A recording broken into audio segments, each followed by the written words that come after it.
Bonjour, bonjour, j'espère que tout le monde va bien. Ce matin, nous allons parler des règles.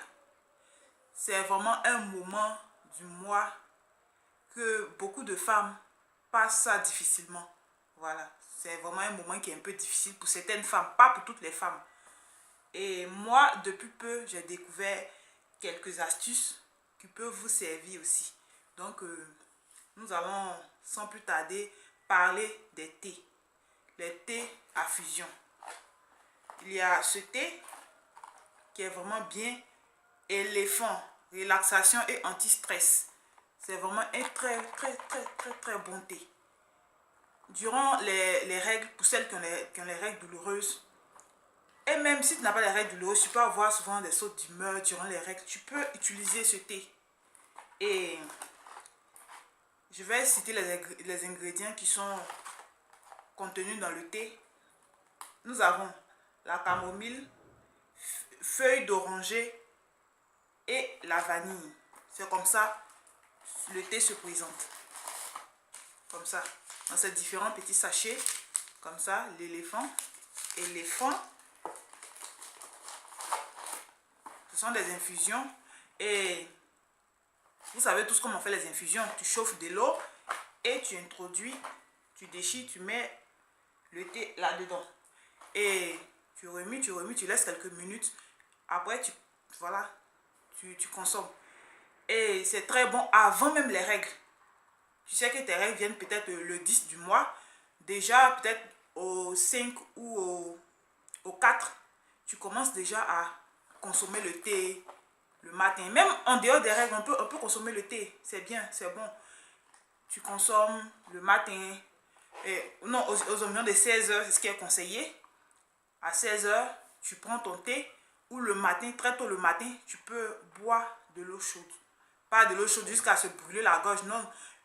L'eau pas tiède, pas chaude. Vous voyez un peu la température.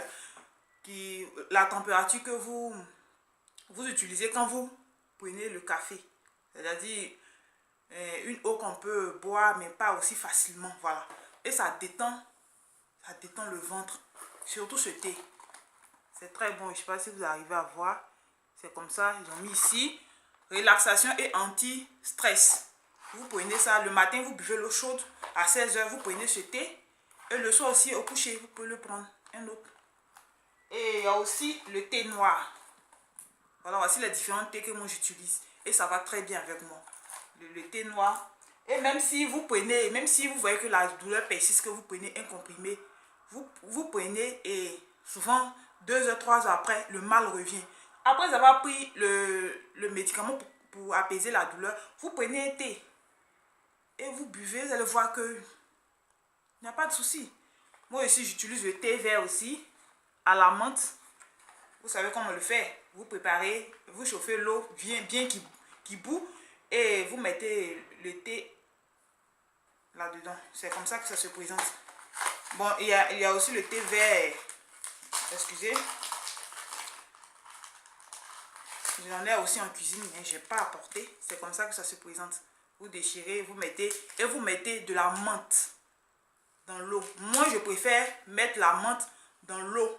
Quand c'est en train de bouillir, je mets et ça bouille juste un peu, juste 5 minutes. Je retire la menthe, je le mets dans le verre et puis bon, je renverse de l'eau. Quand j'utilise avec l'autre thé vert qui est, je sais pas, c'est croustillant, sec. Là, c'est dans une bouteille, tu es obligé de mesurer avec une cuillère, mettre dans de l'eau quand ça bouillonne et tu filtres. Voilà. Il y a aussi comme ça pour faciliter la vie quand tu n'as pas assez de temps, vite fait. Il faut vraiment consommer beaucoup le thé. Le thé est très bien, c'est bon même pour la santé, ça décontracte, le ventre est tout contracté durant les règles, tout, c'est bien, ça apaise. Donc il faut utiliser parce que moi j'ai vraiment beaucoup de thé que j'utilise. C'est très bon pour la santé. C'était juste la petite vidéo. N'oubliez pas de vous